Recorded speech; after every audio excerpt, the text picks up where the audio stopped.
Bismillahirrahmanirrahim. Assalamualaikum warahmatullahi wabarakatuh. Alhamdulillah. Allahumma salli ala Muhammad wa ala ali Muhammad. Assalamualaikum ya Rasulullah. Bapak Ibu karyawan karyawati Rumah Sakit Profesor Dr. Tabrani yang kami muliakan, pada kesempatan kali ini izinkan kami memberikan materi halaqah untuk periode bulan Juni 2020 secara online. Materi halaqah kita adalah tentang panduan bekerja menurut kacamata Islam.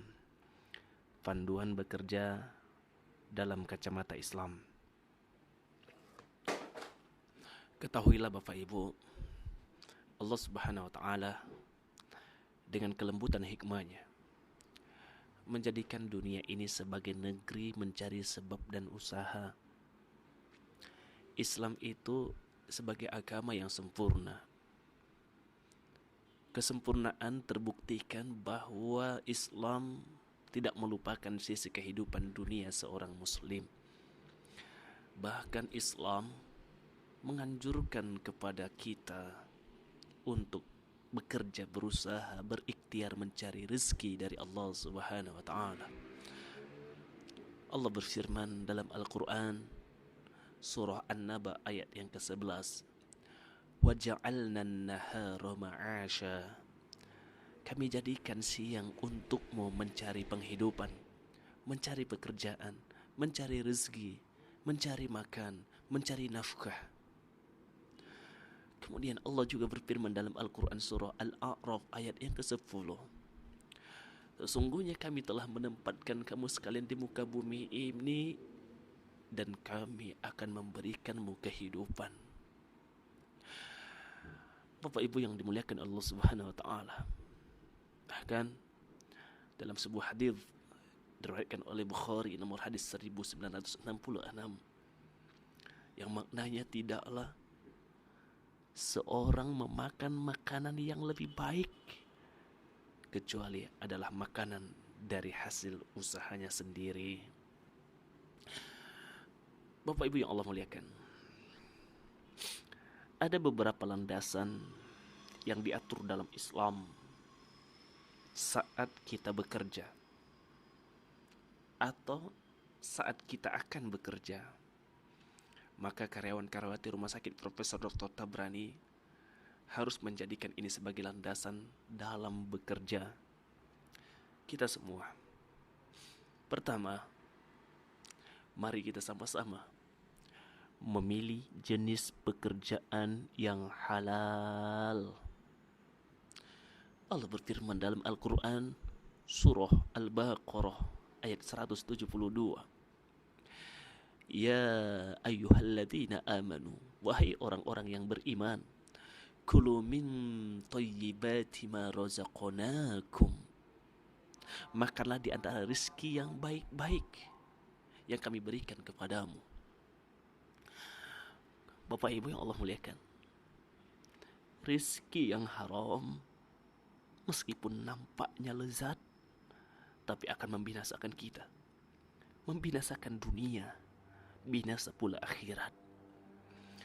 Rasulullah bersabda dalam sebuah hadis riwayat Ibnu Hibban dari Ka'ab bin Ujrah, "Ya Ka'ab bin Ujrah, innahu la yadkhulul jannah." Wahai Ka'ab bin Ujrah, sesungguhnya tidak akan masuk surga daging yang tumbuhlah munnabata min haramin, dari makanan minuman yang haram.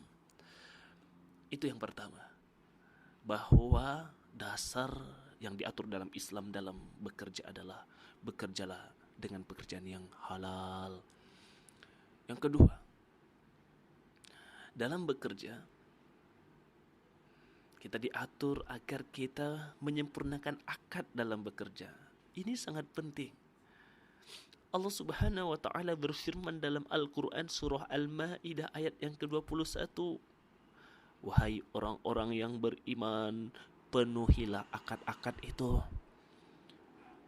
Harus jelas apa yang kita kerjakan. kapan kita bekerja, di mana kita bekerja, apa yang kita kerjakan, berapa lama kita bekerja, itu harus jelas. Berapa upah yang diberikan, itu harus benar-benar kita jelaskan. Karena kita akan diberikan amanah dan kita akan mengerjakan dan memenuhi amanah itu. Allah berfirman dalam Al-Quran surah Al-Mu'minun ayat yang ke-8. Orang-orang yang memelihara amanah ataupun pekerjaan yang dipikulnya dan janjinya, itulah orang-orang yang terpelihara. Dalam bekerja kita harus jelaskan terlebih dahulu jenis pekerjaan dan bentuknya apa, waktu kerjanya, lama kerjanya, penentuan upah, gaji pekerjaannya berapa, dan lain-lain harus kita tentukan sebelum kita bekerja agar dapat diukur kita amanah atau tidak dalam bekerja sesuai dengan tugas dan fungsi yang telah diberikan dalam perjanjian kerja. Itu yang kedua, akad-akadnya harus kita sempurnakan. Yang ketiga, dalam bekerja kita harus betul-betul profesional. Islam itu mengarahkan agar kita tidak memberikan pekerjaan kepada orang yang tidak sesuai kriterianya, tidak sesuai dengan keahliannya, tidak sesuai dengan kemampuannya. Dalam bekerja harus proporsional.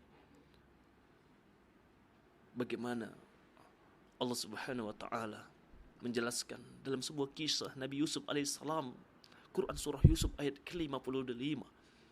Berkata Yusuf, "Jadikanlah aku bendahara negara Mesir.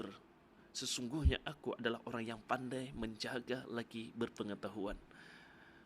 Ucapan Nabi Yusuf ini menandakan bahwasanya dia hendak bekerja sebagai bendahara negara karena dia adalah orang yang pandai dan orang yang amanah dan orang yang berpengetahuan, yang ahli di bidang perbendaharaan negara.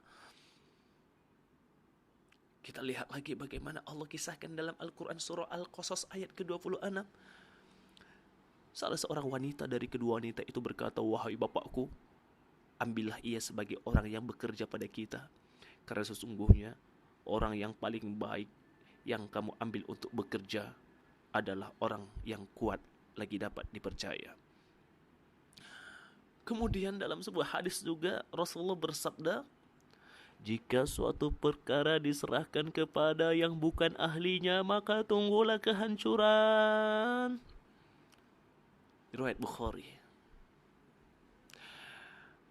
Yang ketiga yang harus kita perhatikan yang menjadi landasan dalam bekerja adalah harus profesional, harus ahli di bidangnya. Yang keempat, landasan yang diatur oleh Islam dalam bekerja adalah beban pekerjaan yang diberikan adalah sesuai dengan kemampuan. Allah Subhanahu wa taala berfirman dalam Al-Qur'an surah Al-Baqarah ayat 286, "La yukallifullahu nafsan illa wus'aha." Allah tidak membebani seseorang melainkan sesuai kesanggupannya. Kemudian Rasulullah juga bersabda dalam sebuah hadis riwayat Bukhari, "Sesungguhnya saudara kalian itu, yaitu budak hamba sahaya yang kalian miliki itu, adalah pengurus urusan kalian. Allah menjadikan mereka di bawah perintah kalian. Maka barang siapa saudaranya di bawah perintahnya, maka hendaklah ia memberikan makan seperti dia makan, memberikan pakaian seperti dia berpakaian, dan janganlah engkau membebani mereka dengan beban yang memberatkan mereka, dan jika kamu membebani mereka dengan beban yang berat, maka bantulah pekerjaan mereka." Bekerja harus sesuai dengan kemampuan. Itu yang keempat. Yang kelima, mengerjakan kewajiban sebelum meminta hak kita. Termasuk perkara yang sangat baik di dunia pekerjaan adalah semangat dalam menyelesaikan kewajiban sebelum meminta hak dan upah atau gajinya. Karena menunaikan pekerjaan yang wajib sama saja kita menunaikan akad yang telah dibuat di awal, sehingga akan mengikat pihak lain untuk memberi upah atau gaji sesuai dengan apa yang telah kita selesaikan. Andaikan setiap pihak menunaikan hal ini, maka akan hilang perselisihan, akan terbangun tolong-menolong di dalam dunia pekerjaan, di dalam perusahaan kita, di dalam rumah sakit kita. Mari sama-sama kita bekerja dengan maksimal.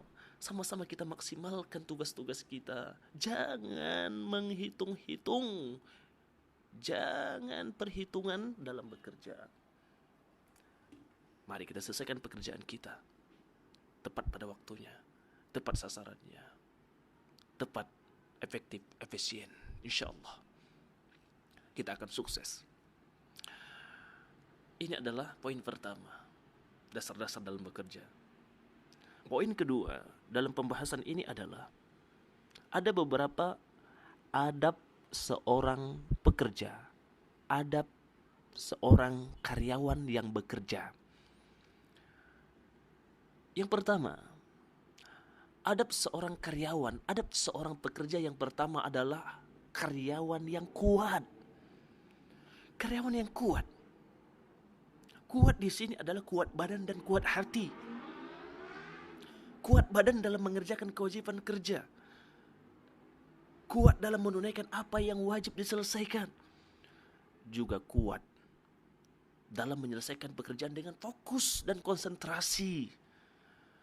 Allah Subhanahu wa taala berfirman dalam Al-Qur'an surah Al-Qasas ayat ke-26. Sesungguhnya orang yang paling baik yang kamu ambil sebagai pekerja adalah orang yang kuat lagi dapat dipercaya. Ini adab seorang karyawan, adab seorang pekerja yang pertama adalah yang kuat. Fisiknya kuat, tenaganya kuat, otaknya kuat, kecerdasannya kuat, hatinya sabar. Itulah orang-orang yang kuat yang sesungguhnya. Mudah-mudahan kita menjadi karyawan-karyawati yang kuat. Amin ya rabbal alamin. Adapun adab seorang pekerja yang kedua adalah karyawan itu, pekerja itu, kita semua harus amanah. Wajib bagi seorang pekerja untuk amanah dalam lingkungan kerjanya. Karena Allah Subhanahu wa taala berfirman dalam Al-Qur'an surah Al-Anfal ayat 227. Wahai orang-orang yang beriman, janganlah kamu mengkhianati Allah dan Rasul-Nya, dan juga janganlah kamu mengkhianati amanah-amanah yang dipercaya kepadamu sedangkan kamu mengetahui tugas yang diberikan oleh Allah, perintah yang Allah berikan kepada kita, kita lakukan. Amanah-amanah yang diberikan oleh bos kita, pimpinan kita, owner kepada kita, mari kita kerjakan dengan penuh amanah. Dari Abu Hurairah radhiyallahu an, Rasulullah sallallahu alaihi wasallam bersabda dalam sebuah hadis Tirmidzi, tunaikanlah amanah kepada orang yang memanahkan kepadamu, dan janganlah kamu mengkhianati orang yang mengkhianatimu. Hadirin yang dimuliakan Allah Subhanahu wa taala, karyawan-karyawati rahimakumullah. Yang berikutnya, adab seorang pekerja adalah maksimal dalam bekerja. Sungguh, agama kita yang mulia ini secara umum menganjurkan agar setiap orang yang bekerja untuk membaguskan pekerjaannya. Bahkan hal ini akan membuat pimpinan kita senang, pemilik perusahaan kita bangga kepada kita. Rasulullah bersabda dalam sebuah hadis riwayat Tabrani, sesungguhnya Allah mencintai jika salah seorang di antara kalian mengerjakan pekerjaan, kemudian dia membaguskan pekerjaannya. Ini adab yang ketiga, seorang pekerja. Adab yang keempat, seorang pekerja itu harus ikhlas. Wahai para pekerja, Bapak Ibu dan kita semua, bekerja adalah ibadah. Berangkat kita dari rumah jam 7 pagi sampai di kantor jam setengah 8. Kita pulang jam 5 sore. Ada yang masuk jam 2 siang, pulang setengah malam. Ada yang pulang pagi. Sesungguhnya sungguh rugi kita kalau hanya mengharapkan gaji 2 juta, 3 juta, 4 juta. Itu sangat kecil. Tapi yang kita harapkan adalah bahwa bekerja adalah ibadah. Maka karena bekerja adalah ibadah, beribadalah dengan ikhlas. Wa ma umiru illa liya'budullaha mukhlishina lahuddin. Bapak Ibu yang Allah muliakan, kita jadikan pekerjaan kita sebagai ibadah. Mencari nafkah adalah ibadah. Adapun adab yang kelima dari seorang pekerja adalah mematuhi aturan pekerjaan yang telah diberikan kepadanya. Waktu yang diberikan, maka masuk dan pulanglah sesuai waktu yang telah ditetapkan. Datang tepat waktu dan tidak terlambat, dan tidak pulang sebelum waktunya. Kemudian taat kepada atasan. Ya, ini adalah perkara yang sangat penting. Ati'ullaha wa ati'ur rasul wa ulil amri minkum. An-Nisa ayat 59 menerangkan kita taat pada pemimpin kita, kita taat pada owner kita. Ketaatan kepada pemimpin kita juga cerminan taat pada Allah Subhanahu wa taala, dengan catatan pemimpin kita adalah pemimpin yang betul-betul menegakkan kalimat Allah Subhanahu wa taala, tidak mengajak kita bermaksiat, tidak mengajak kita berdusta, tidak mengajak kita berbohong, tidak mengajak kita menipu. Maka kita harus taat pada pemimpin kita. Kemudian yang keenam, adab seorang pekerja adalah sesibuk apapun engkau, sebanyak apapun pekerjaanmu, jangan lupakan Allah, tunaikan kewajiban yang Allah wajibkan, tinggalkan larangan yang Allah larang. Salat jangan tinggal. Ketika adzan berkumandang di Masjid Kubah, datanglah. Ya, hari ini sudah buka masjidnya dengan protokol kesehatan yang berlaku. Jangan sekali-sekali engkau tinggalkan sholat. Berapa sih gajimu sampai engkau meninggalkan sholat? Bapak Ibu yang Allah muliakan, surah Maryam ayat 59 menerangkan kepada kita, maka datanglah sesudah mereka pengganti yang jelek. Sejelek-jelek mereka adalah orang-orang yang menyia-nyiakan sholat dan menturutkan hawa nafsunya. Maka kelak mereka akan menemui kesesatan yang nyata. Ini adalah adab-adab seorang pekerja. Berikutnya adalah adab seorang pimpinan, adab seorang yang mempekerjakan kita, adab seorang owner, adab seorang manajer, adab seorang direktur. Wahai owner kami yang terhormat, wahai pimpinan kami yang terhormat, ini adalah adab-adab yang perlu kita ketahui. Yang pertama, segera membayar upah atau gaji karyawannya, segera membayar upah pekerja. Rasulullah bersabda, berikanlah upahnya, berikanlah upah dari pekerjaannya sebelum keringatnya kering. Hadis riwayat Ibnu Majah. Bahkan bagi siapa saja yang tidak memberikan gaji dan upah pekerjaannya, dia berhak mendapatkan ancaman yang sangat keras. Dari Abu Hurairah radhiyallahu an, Rasulullah bersabda, Allah Subhanahu wa taala berfirman, 3 golongan yang aku menjadi musuh pada mereka di hari kiamat. Yang pertama, orang yang bersumpah dengan namaku kemudian berkhianat. Yang kedua, orang yang sengaja menjual orang yang merdeka kemudian makan upahnya. Yang ketiga, orang yang menyewa pekerja kemudian pekerjaan tidak dibayar upahnya. Ini akan menjadi musuh Allah, orang-orang yang tidak membayar pekerjanya. Bapak Ibu yang Allah muliakan, yang termasuk juga dalam kategori ini adalah tidak memberikan upah pekerja, kemudian juga menunda-nunda pemberian gaji, padahal tanpa sebab yang jelas.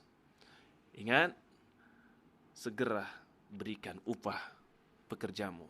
Itu adab yang pertama. Adab yang kedua, seorang pimpinan, seorang direktur, seorang owner, seorang manajer tidak boleh sombong. Jangan mentang-mentang kita yang memberikan pekerjaan, yang mengatur sebuah pekerjaan, lantas kita sombong kepada pekerja kita. Tidak boleh. Allah Subhanahu wa taala berfirman dalam Al-Qur'an surah Luqman ayat ke-18, dan janganlah kamu memalingkan mukamu dari manusia karena sombong, dan janganlah kamu berjalan di muka bumi dengan angkuh. Sesungguhnya Allah tidak menyukai orang-orang yang sombong lagi membanggakan diri. Ini adab yang kedua seorang pimpinan. Adab yang ketiga, memuliakan pekerjanya, menghormati pekerjanya.